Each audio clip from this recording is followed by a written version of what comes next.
Thought Bubble Audio.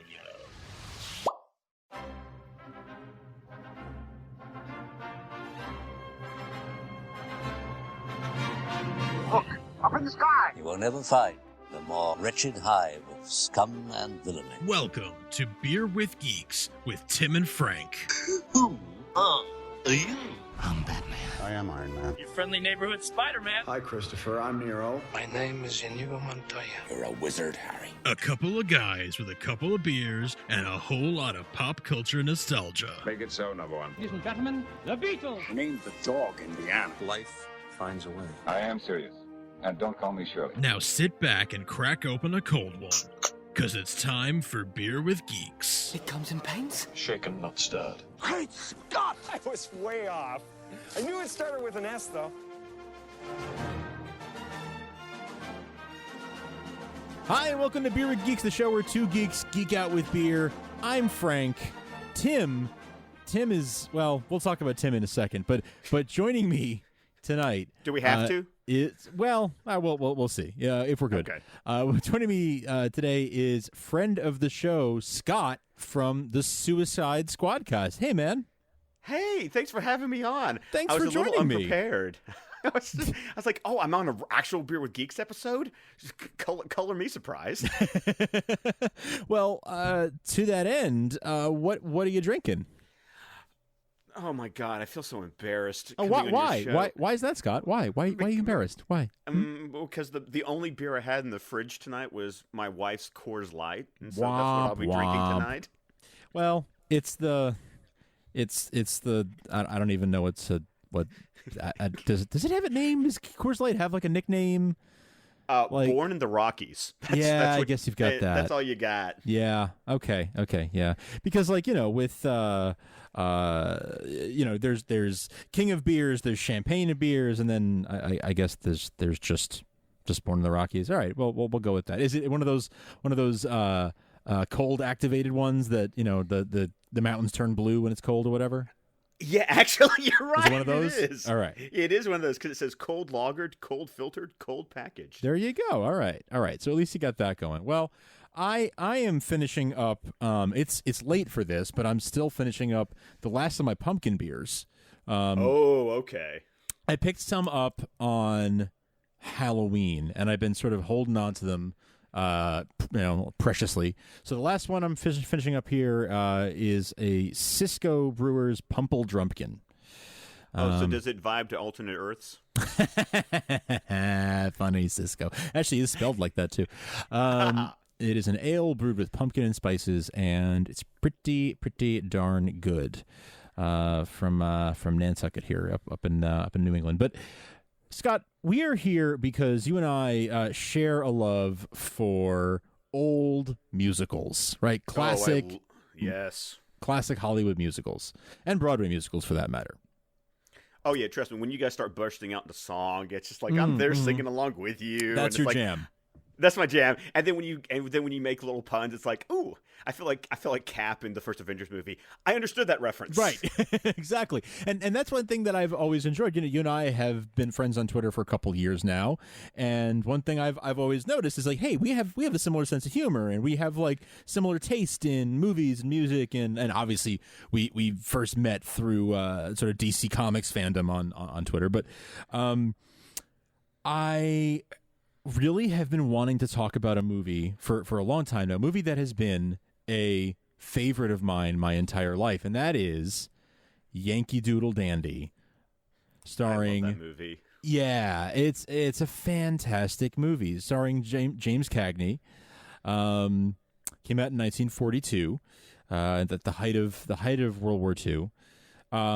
It's been for most of my life, it's been my favorite movie. That's kind of come and gone over time, but I always come back around to it as a favorite. What's your exposure to this movie? Okay, now this is the weird thing, because I had a feeling you were going to ask me that, and so I started thinking about it, and the only way I can date myself is VHS. Same, brother, same. I actually never owned a DVD of this movie. I owned it on VHS. I think what happened was I had a public library that I remember when I finally got to the ripe old age of like 13 or something, they would put a sticker on your library card, and you could check out the movies by yourself without your parents having to check them out for you.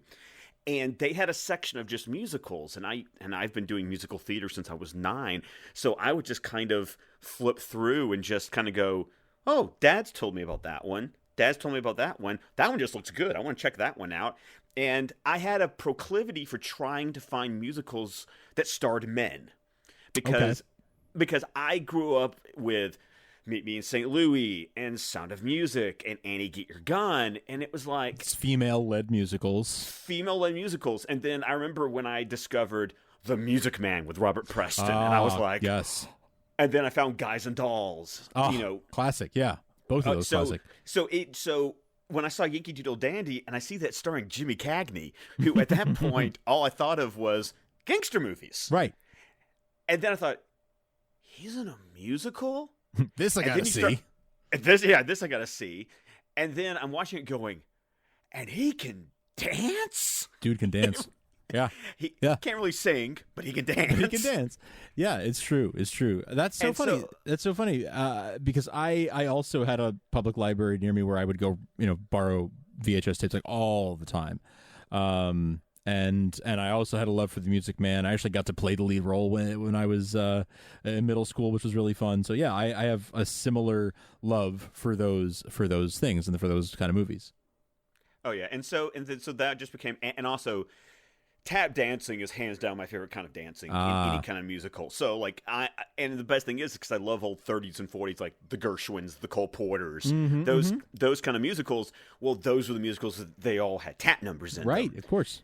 So that's what also did it. Was like I was never into the ballet or the sort of Fosse kind of dance stuff. Yeah. But you give me a musical with a tap number in it, and my butt's in the seat. And so that's what really appealed to me about this movie. So are you more of a Fred Astaire guy than a Gene Kelly guy then? No, I love them both equally. I really do. I kind of like Gene Kelly more only because I'm gonna be honest. When he dances, he looks like a guy when he dances. Yeah, it's true. He's got that blue collaredness that I could kind of emulate. I would never be as graceful as Fred Astaire was. And so I didn't discover Fred Astaire until almost like late high school, college. That's when I started watching stuff like Top Hat. Interesting. But Gene Kelly, I was singing in the rain from a young age. So nice, I was always good to go. All right, so you've got your pedigree, you got your bona fides there. I found Yankee Doodle Dandy at a very young age. I don't even remember. I must have been probably like 4 or 5. I was really young when I first saw it. Wow. It was also on VHS. My dad had recorded it off TV. He'd actually recorded it 2 separate times. And my dad was the kind of guy who just was like, if a movie was on that he liked, or if a musician was going to be on a late night talk show that he liked, he would record everything. We had I don't exaggerate when I say hundreds of videotapes around the house full of little bits of things he'd recorded off TV just to sort of like, oh man, yeah, like Elvis Costello is going to be on Letterman tonight. Okay, I'm definitely recording that. And Ringo is going to be on Johnny Carson. Great, I'm going to record that. So he would do that for all the time. And so sometimes we'd have duplicates of things without realizing it. So he'd record Yankee Doodle Dandy 2 different times. Once the original black and white version, and once a colorized version, which was actually a really good colorized version, which I watched the most. Oh, really? I watched that the most, but at a certain point, this is such a 90s thing. At a certain point, the tape had been recorded over about 3/4 of the way through the film. So I would watch the colorized film, and then at the point at which it switched over to some other thing, I would stop the tape, pop in the black and white version, and finish the movie from there. Oh, and you didn't take the tabs off the VHS. That was your mistake. Right we there. did after that. We did after that, but yeah. It was a one-time mistake. Anyone under the age of 30 has no idea what we're talking about at all. And they also don't know that once you took the tabs off, you could put some Scotch tape over it if you wanted to. Yes. Yeah. Anyway, such a lost thing. But anyhow, that was how I first saw this film, and I watched it to death. I did eventually own a DVD copy of it, but it unfortunately got lost. When I moved from New York to Boston, my movers lost a whole bunch of my DVDs from my DVD collection. That was one of them that went. But anyway, this is a very near and dear to my heart film. There's home movies of me like in my house at age like 6 and 7. Singing songs from this movie and dancing around the house like a fool. So it really means a lot to me. So it's the life story of renowned Broadway star and director and composer and producer and owner and I mean everything. He was called mogul. he was called the man who owned Broadway. The man who owned Broadway, George M. Cohan. And it's a biopic, and he's played by James Cagney. I saw this before I knew that Cagney was the gangster guy, right? Because I was so young. So to me, he is George M. Cohan. Like that is that's the first thing that I knew him as, and you know I'll always think of him as that. And it's this.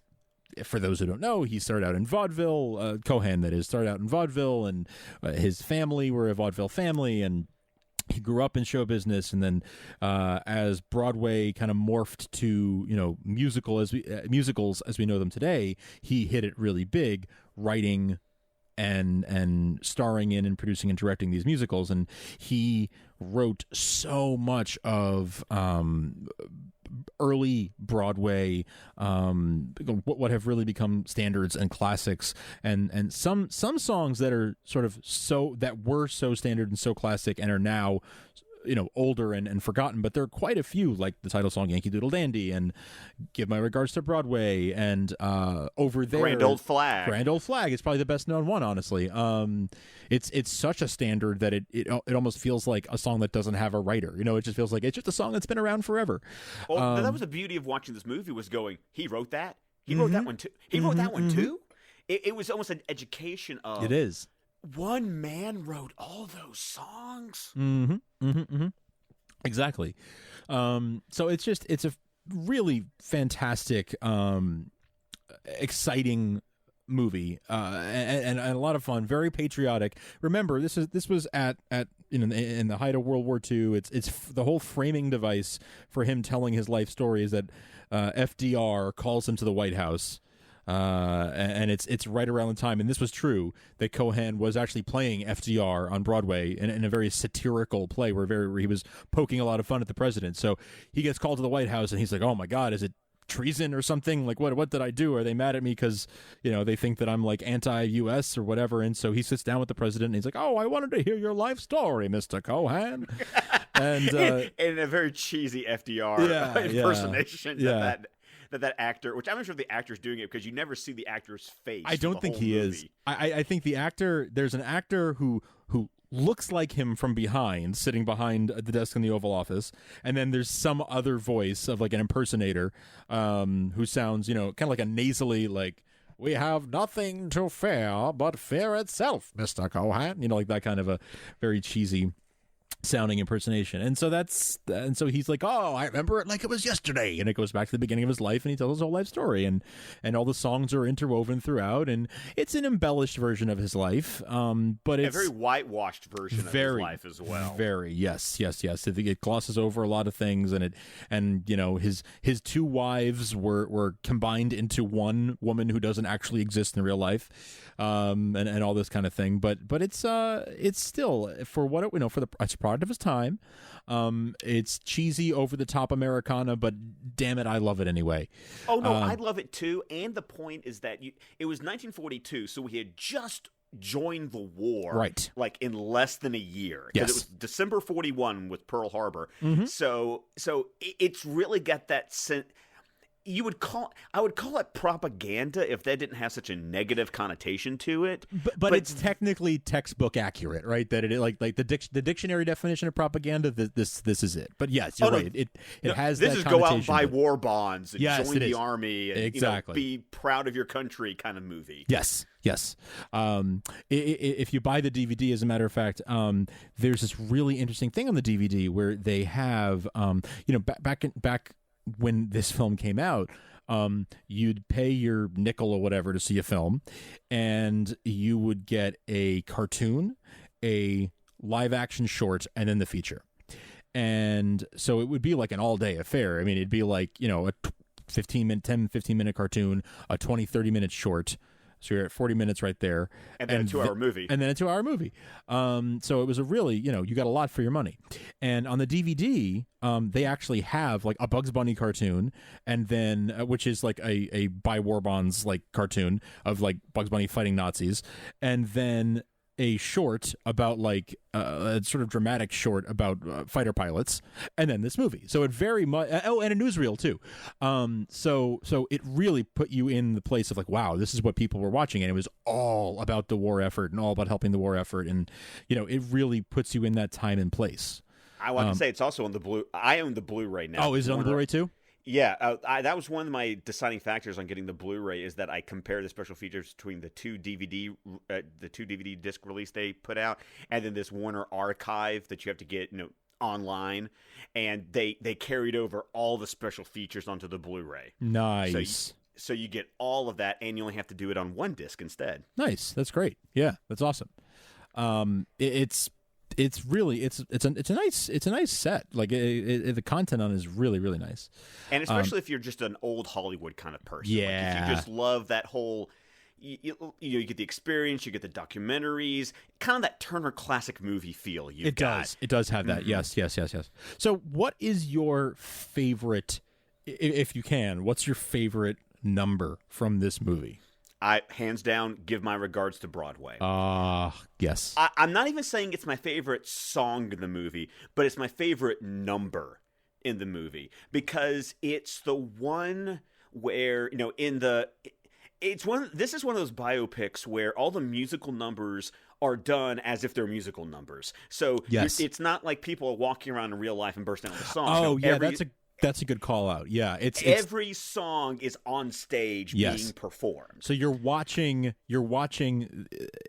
Cagney as Cohan in character, like in his shows. You're watching vignettes that are like, oh, here's a scene from this show at the time in his life when he was performing in this show. So you're watching it from the audience, the Broadway audience's point of view. With production values that Broadway would never have had, by the way. Not in the 1910s, no. No, not at all. So this is the one from Little Johnny Jones, where he's playing a jockey who gets accused of throwing a race, because they give you enough of the musical number to get like the entire plot of the play, by the way. Yeah. And he's left alone on a pier, and he's kind of, I don't understand exactly what the plot is, because that's not what matters. The matters is you could hear the songs. And what I love about Give My Regards to Broadway is, one, it's just a great song. It's got a beautiful melody. But then after he gets, quote, proven innocent, the musical number is just solo Cagney tap dancing the life out of him. And that's what I love about that number, is there's not all this other stuff going on. Kind of like Grand Old Flag kind of seems to go on for a while. Give My Regards to Broadway is just put Cagney on stage and let the man just tap dance. Yeah. And that's what I love about Give My Regards to Broadway in the movie. That's an excellent choice. It is such a good number. My favorite is probably the title number, Yankee Doodle Dandy, which happens just before the one you just mentioned. Yeah, and we're still in Little Johnny Jones. Actually, it is. It's part of the same show. Yeah. But I love the whole watching the race happen. I think you mentioned it a minute ago. I think what I really love about it is that it summarizes the entire play, the entire musical, in a 4 or 5 minute, condensed version. So I really enjoy that, because you get the whole plot of like, okay, he shows up and he's an American jockey in London, and he's going to try and win the Derby, English Derby the Derby. Yes, the Derby, and they think that he threw the race when he lost, but he actually didn't. And then it goes into your number, Get Married, Girls to Broadway, when he can't go back to the U.S., but he's like, oh, I'm staying here to whatever, I guess, be on trial or something. That part I'm not sure. I can't go back. I think it has something to do with the racing commission. Yeah, maybe because that's what it is. If they blacklist him, he can't go back and race. And if you're a jockey, that's kind of a big deal. It's kind of the end of your career. Yeah, yeah. But it's still a beautiful. It's one of those songs that I knew the song before I saw the movie. So it was one of those educations of, oh, he wrote that song. But, you just get that beautiful, give my regards to Broadway, remember me to Herald Square, tell all the guys on 42nd Street that I will soon be there. I mean, it's just that beautiful lilting melody, which, granted, Cagney can't really sing, but it's still, when the whole chorus kind of gets into it, yes, it just lilts. It does.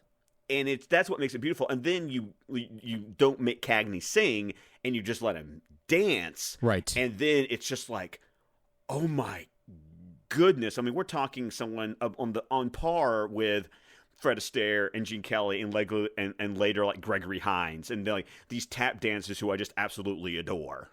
Yeah. It's so true. He was a very gifted dancer for somebody who was not, that wasn't his trade, somebody who was a dramatic actor. It really, really is. It's a fantastic performance. And have you ever heard the actual George M. Cohan sing? I'm going to say yes, but it has been so long ago, I couldn't tell you what he sounds like. I think I heard a little bit because they did a Broadway musical bio. George M. With George M. with Joel Grey. Yes. And I think at some point on the cast album, they actually play a recording of George M. Cohan himself singing the songs. Okay. I think. That could be.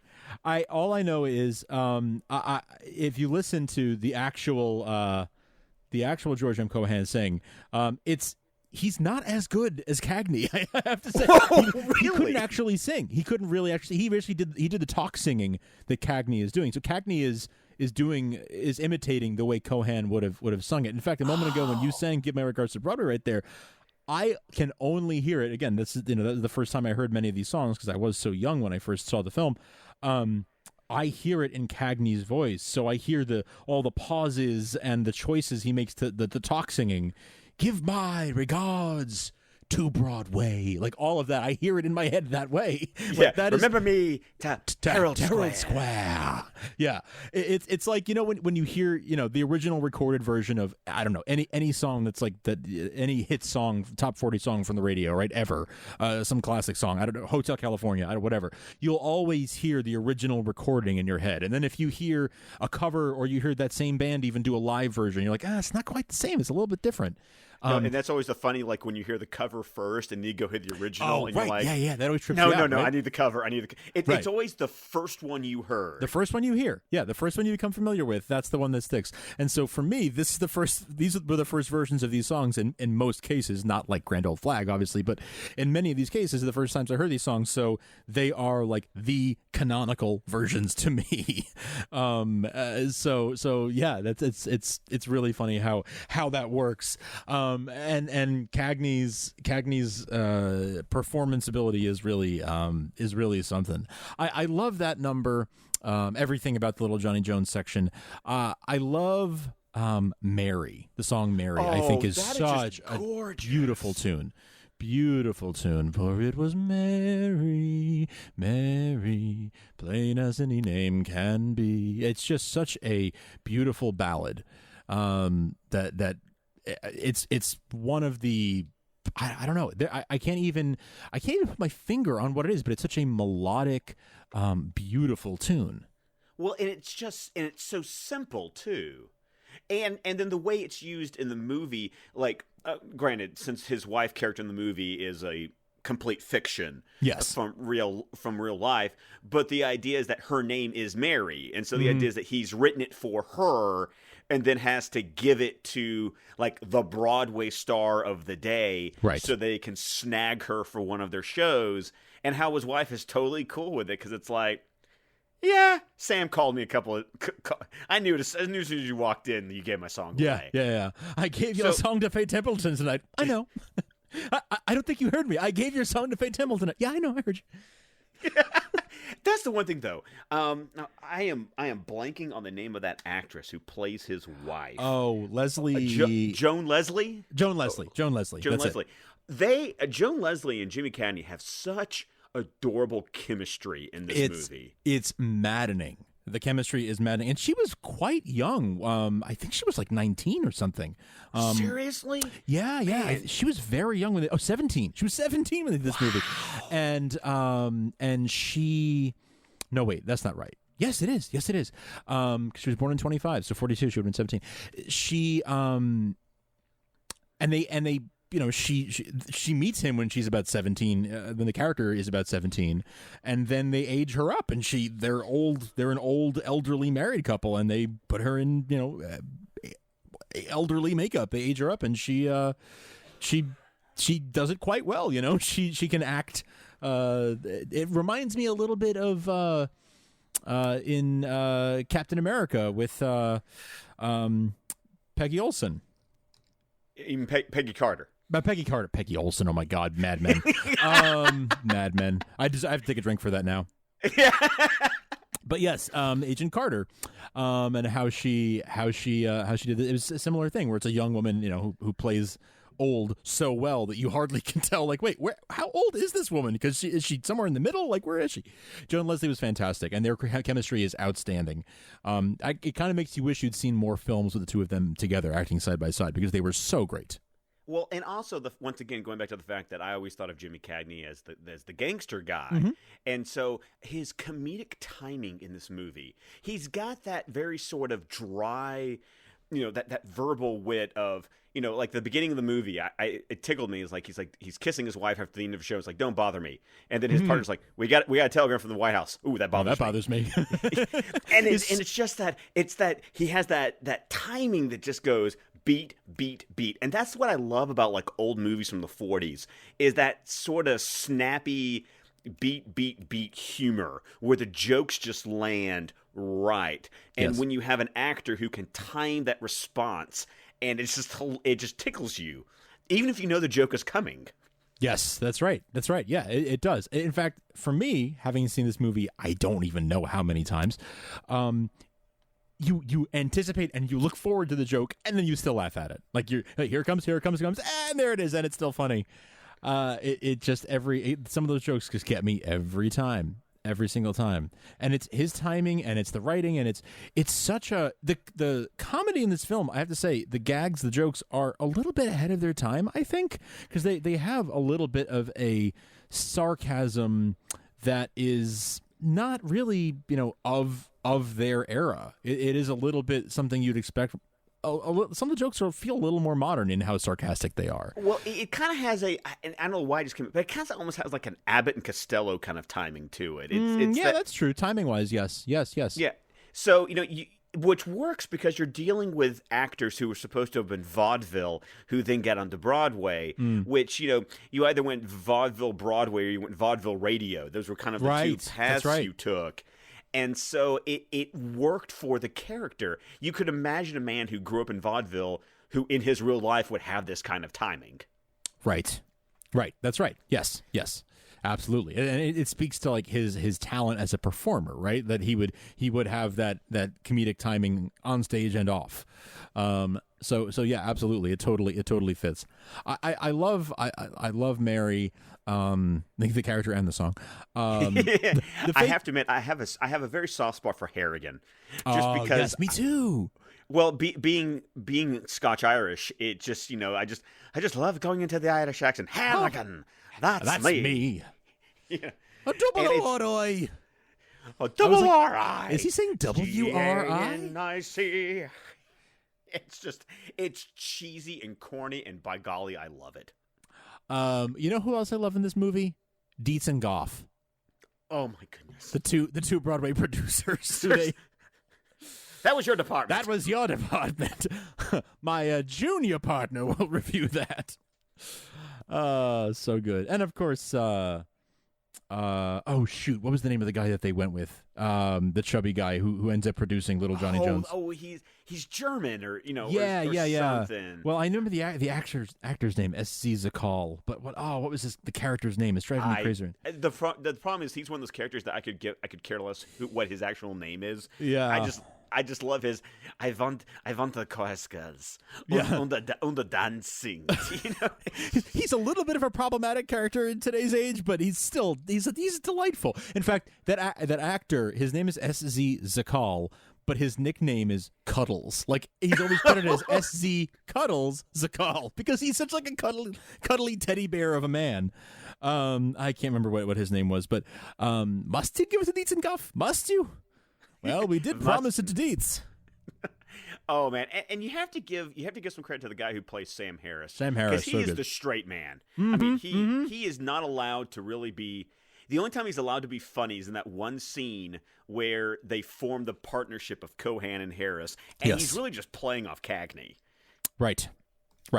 Yeah, absolutely. And they have a really good chemistry as well. Like they fit like a glove, the two of them. I mean, even when they form the partnership and they kind of con what's his name into giving them money to produce the play, it's sort of a delightful, charming, like, oh, these two guys just meet at a bar at a gentleman's club, not in the modern sense but in the old sense, and they just con the guy into buying the show, and they become partners for life as a result.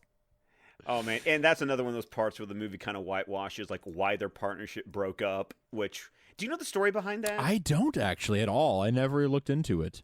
It was Actors Equity had just formed, and there was a strike in 1919, and Cohan found himself on the side of the managers against the actors, and he basically made a proclamation of he would not let the union into one of his theaters or he was going to leave the stage. That's why they broke up. He sided with the managers and the producers against Actors Equity, and he kind of lost. And so that he sort of self-imposed his own exile from Broadway because he just didn't like where the business was going with the union. And so he left. So just so I understand, so he took the side of the producers and the managers. So why did he have to dissolve the partnership? Was Harris on the side of the actors? I think it wasn't really. I think the dissolving the partnership was just he wanted to leave Broadway. Okay. He wanted to completely unplug from Broadway, which is really how it's portrayed in the movie. Is that after his dad dies, he just doesn't have the heart for it anymore, and so if he can't be there as a functioning partner, well, then the partnership can't exist if he's not going to actually be working. Got it. So that's how they kind of wave a little pixie dust over it in the movie, when in reality it was he went against the actors union and he kind of lost. Interesting. Yeah, they completely skip over that completely. It's interesting. It makes you wonder how much of that was kind of common knowledge at the time. Was it like showbiz gossip that everybody knew, that like the common man knew, or was it something only showbiz people really understood? I really think it was, because that was back in 1919, so that's the movie's still coming out 30 years later. I'm sure nobody really knew about that. It's the same way that, like, I think it was who did that old the old Cole Porter biopic Night and Day. I'm trying to remember. It was like Cary Grant. I think it was Cary Grant who did it. And, I think it's the same thing where, to make it appealing to the audiences, they just wiped over anything that the audience wouldn't have accepted at the time. Right. That's one of those things where they didn't want to make Cohan's the hero of this propaganda piece. They don't want him to come across as crushing the little guy, which is basically what he was doing when he was like, screw the actors. Hey, guess what? Guess who directed Night and Day? Who did? Michael Curtiz. Guess who directed Yankee Doodle Dandy? Michael Curtiz. So there you have it. That's really funny. It's it's a really it is whitewashed. You're right, and it skips over a lot of things. We talked about how Cohan's wife Mary didn't exist in real life, but Cohan's real life second wife, who he was married to when the movie came out, she famously loved this movie. She went and saw the film. They had a private screening or whatever, and she famously loved it and actually kind of convinced Cohan, oh, George, it's so great, you have to sign off on it. It was so good. They did a good job with their life. And it's she knows full well that it's mostly not mostly, but a good chunk of it's made up, because she's not in the damn thing. And I really do feel like that so Mary great. I really do feel like, however, Mary is more her than the first wife. I have heard that. Yes, that she's an amalgamation of the two, but more the second wife than the first wife. Yeah. So I can see her loving this movie. Yeah, to be honest makes sense. with you. It makes sense. Yeah. But it is funny how they kind of gloss over some details. I mean, even to this day, right? That's what happens when in any film. You take the parts that are going to make the best movie, that are going to make the best story, and that people are going to like the most. Certainly back then, it was a little more about okay, what's the tearjerker and what's more heartwarming and that sort of thing. But nowadays, it's what's going to fit the narrative better. Exactly. It's the same basic idea. Oh, it hasn't changed. I mean, let's be honest. Hollywood hasn't changed. No, certainly not. No, not at all. But what it does lend to is just a beautiful story that, I mean, ends on something that I absolutely love, which is as Cohan is leaving the White House, and he does that tap number down the flight of stairs. Yeah. Yep. That's just beautiful. And then, of course, it ends on another song that I was not aware of, and this movie introduced me to, which is the song "Over There," which was a war anthem for World War I. That after I saw the movie, it's one of those things that once you hear it, then you suddenly hear it everywhere. Yeah. Because it was it had a resurgence during World War II as well, which is why it was so poignant. If you're watching this movie in 1942 in a movie theater, that song very, very well. And to have it end on that, and even to this day, I mean, I was born, I don't know, 50 some odd years after this movie came out. And it still brings me to tears a little bit. It chokes me up at the end when he's walking out of the White House. He's won the Congressional Medal of Honor, and he finds this military parade and joins, and they're singing "Over There," and he's marching alongside them, and that one soldier's well, come on, old timer, don't you know this song? And he just dramatic starts singing. irony of he's the one who wrote the song. Right, exactly. And he's "Oh, it seems to me I do." Well, I don't hear anything. And he sings the song with them, and he's crying, and the audience is crying, and I'm like, is it dusty in here? What's going on? It's a beautiful ending. It's a beautiful. It makes you love this guy who you didn't know 2 hours ago, and you're like, oh, what a great story. America's a great place, isn't it?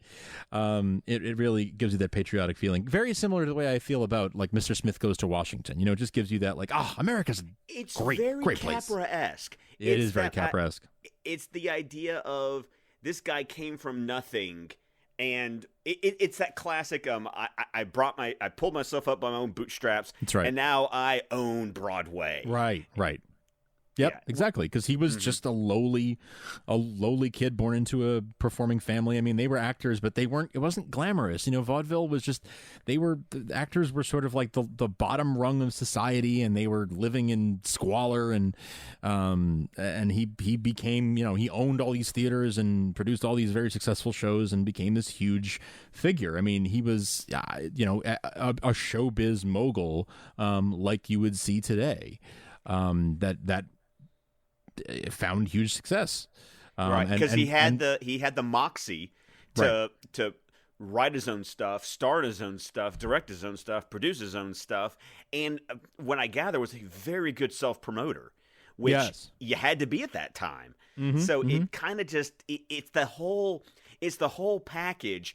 But they make him very likable in the movie, which you could debate whether he was really that likable.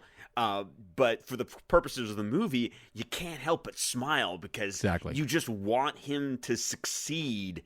And when he does leave Broadway for, the 5 minutes of the movie that he's gone for however long he's gone, you're kind of sad because you're like, no, you should be back on the stage. Right. Yeah, exactly. You get very invested in him over the course of the film. Have you ever seen... So you talk about him being a great self-promoter, and we see that a little bit. You have to imagine that for him to be as successful as he was and to go from that rags to riches path, that he would have to be a little bit arrogant. And do you remember that scene where he's talking to Eddie Foy? And Foy doesn't realize that he's talking to Cohan. Eddie Foy for those who don't know, was another big Broadway star of the time who also wrote his own stuff and choreographed and danced and starred in his own shows similarly. They were kind of rivals, and the way this shows it, probably not true. Foy and Cohan run into each other, but they don't recognize, or Foy doesn't recognize Cohan. He's like, oh man, this Cohan guy, what a windbag or whatever, and he starts hurling insults without realizing he's talking to Cohan. And halfway through, they kind of realize they're talking to one another, and whatever, they make light of it. Oh yeah, and that was actually Eddie Foy. It was Eddie Foy Jr. Foy Jr. Right, Eddie Foy Jr. playing his father. But the funny thing is, have you ever seen the film The Seven Little Foys?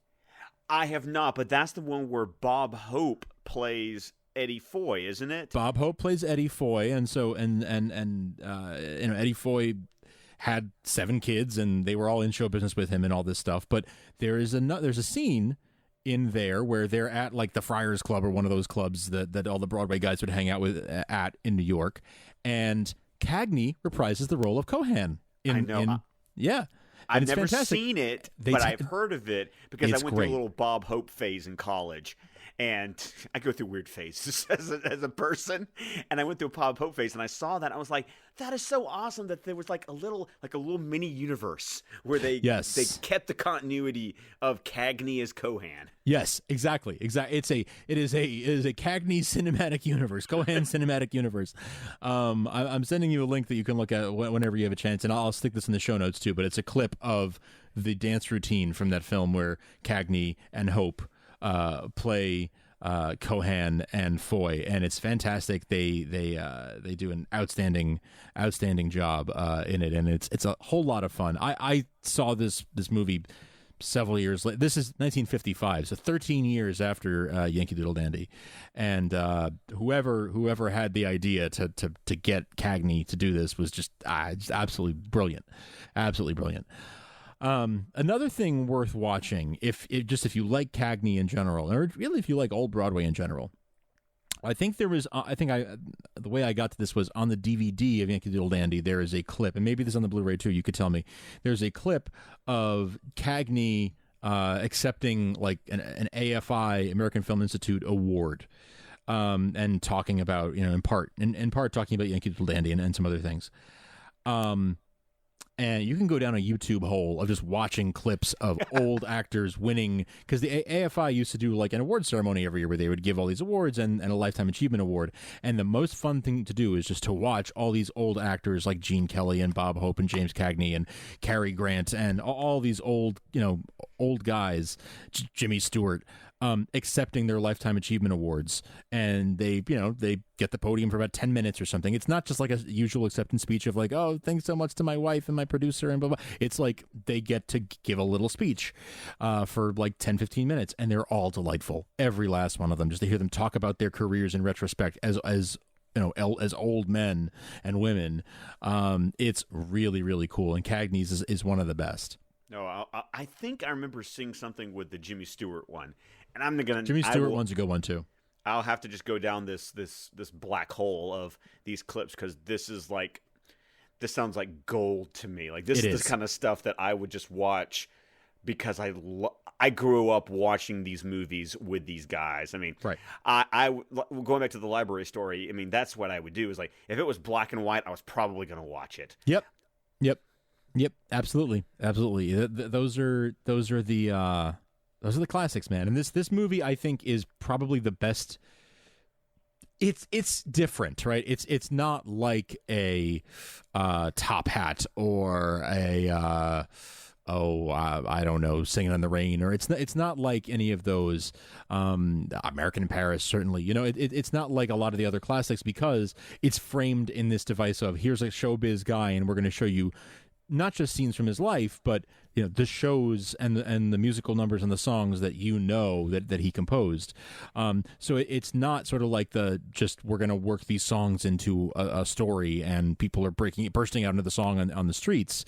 It's kind of all in a much more realistic way. Yeah, it's not quite the MG. We haven't gone to the MGM musical yet. Exactly. Yeah, we're not like Kiss Me Kate. No. We're not in Kiss Me Kate. We're not in the Gene Kelly era of Brigadoon and Singing in the Rain and all that. No, we're still going to say, if they're going to burst out in the song, we're going to explain why. It's because they're on stage. They're not just bursting in the song. They're on stage performing a show. So right, exactly. So but I like that. There's something charming about that, because it's kind of, we're having a little bit of a hard time describing it because it's unique in that regard. I don't know of I can't think of many other films that do that. There's so many songs. I want to name them all, but we're going to run out of time here in a few minutes. What are some highlights? Just like a lightning round here, because we're already over time. But what are some highlights we should mention before we say goodbye? Definitely 45 Minutes from Broadway. Great one. That's just a cute one. My 1-year-old crawled into my lap to watch that one with me last night, which was so just cute, adorable. so great. And this is the weird thing. He didn't write this. This was Kaufman and Hart, which is the show. They did a show the I'd Rather Be Right. But the song that they wrote, where he plays F.D.R. off the record, I know it's not a song Cohan wrote, but I still enjoy it because it's very snappy. I mean, if you know Kaufman and Hart, it sounds like a Kaufman and Hart to a T. And you get the little bit at the end where he's like, "We'll put ants in his Japants." Yes, and that's on the record. On the record, yes. Yeah, because it's like that. We're gonna go after the Axis, right? Right. And so that's one of those songs I just love, and it's kind of funny because they talk about the show at the beginning of the movie, but you don't get to see the show until the end of the movie. That's right. Yeah. And it comes full circle, right? Because it starts at the end of that performance, and then it takes you all the way up to, it goes from the moment he was born, then all the way to the moment that the movie started. And it's and that's how I got here. So it is a really well done device. And yeah, you get that sort of, it's teased at the beginning, and you don't actually get to see it until the end of the film. So but I feel like every other one because we've talked about so many of them already. We've talked about Harrigan. We've talked about Mary. We've talked about Give My Regards to Broadway and Yankee Doodle Dandy, Grand Old Flag, Mary, Off the Record, 45 Minutes from Broadway. I mean, it feels like you're just naming every song in the movie at this point. It kind of does, yeah, because they're all so great. Oh, you know what I really like? I like that medley of all the stuff after the war, where it goes. It's basically the 20s. It's basically just showing, yeah.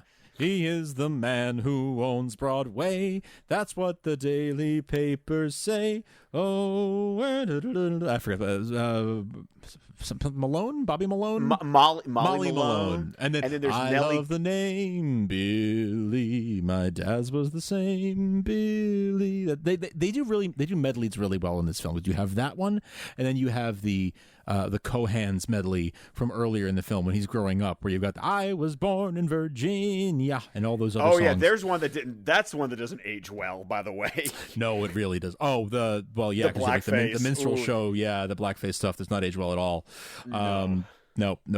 That's one scene that really. But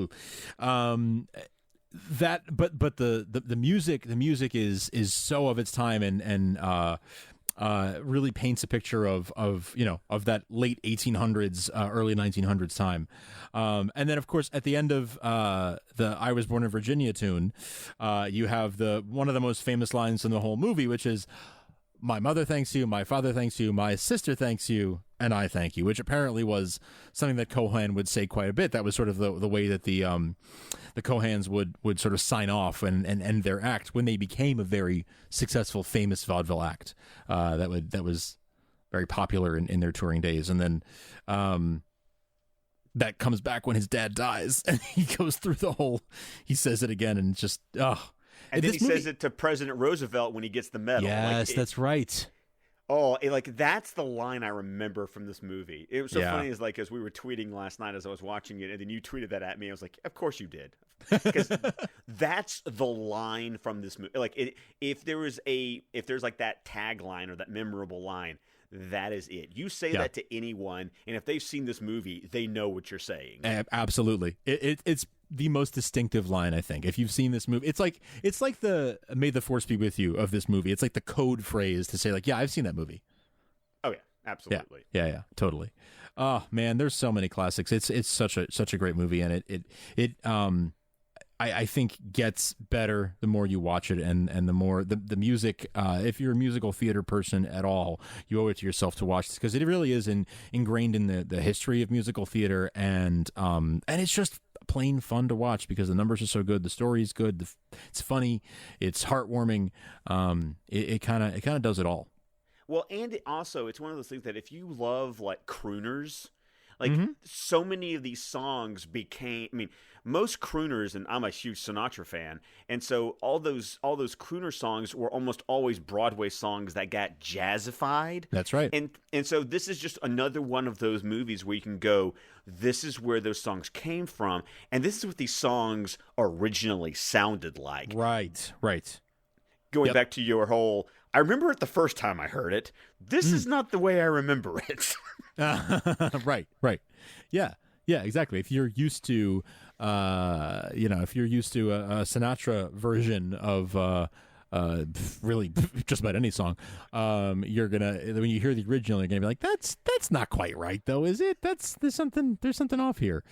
And it's these. To me, these versions of these songs, because they're how I know these songs to begin with, these will always be the definitive versions to me. Oh, absolutely. And there are a handful that right. If it hadn't been for this movie, I never would have heard them. And yeah, like Mary and Harrigan, like right. These are the versions I hear in my head. I will never be able to hear Harrigan without a cheesy Irish accent. It's just how it's going to be. So true. So true. It's exactly right. It's funny. My dad had, because he loved this movie, had bought a record at some point in the 60s or 70s of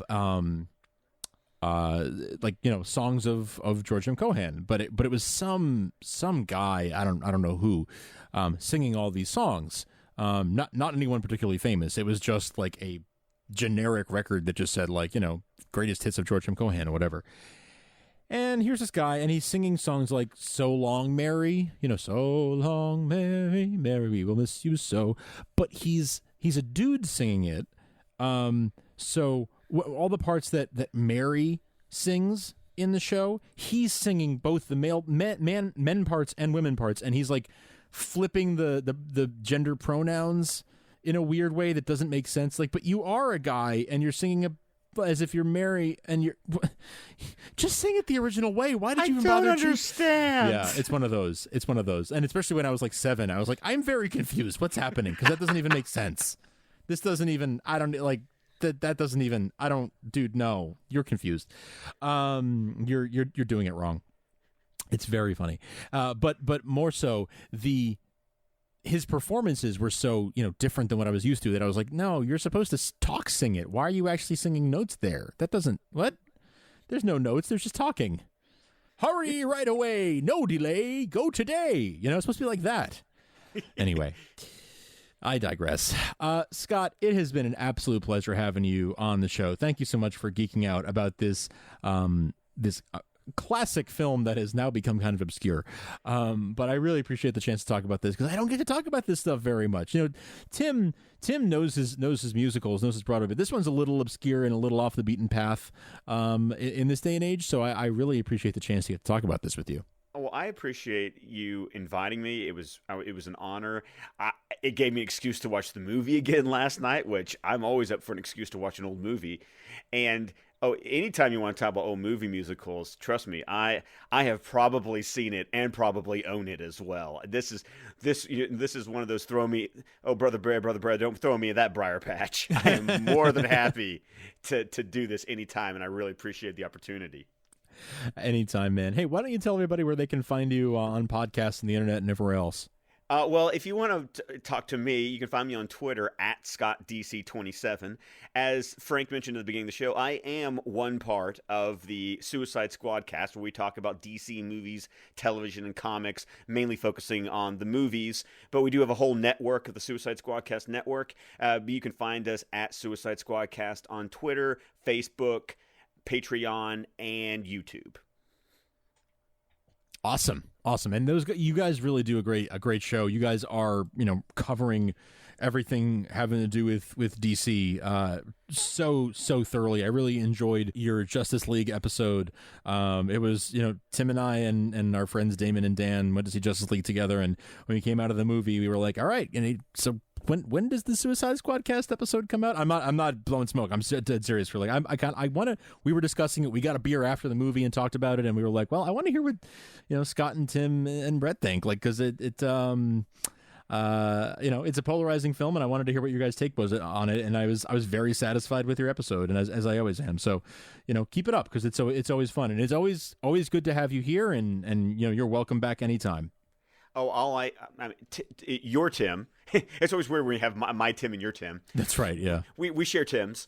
Like I Tim said, and Tim Prime. Yes, exactly. When always ask. Just ask. I will show up. I will show up with bells on. But that's what I have to say. All right. Well, I'm going to hold you to that. In the meantime, thanks everyone for listening. You can find us on the internet at beerwithgeeks.com or at beerwithgeeks on Twitter, beerwithgeeks@gmail.com, patreon.com/thoughtbubbleaudio. And of course, Thought Bubble Audio is the place where you can find this show and Supergirl TV Talk and Academy Rewind and Hate Watch with us and all the great shows that we make at Thought Bubble Audio for your perusal, enjoyment, etc.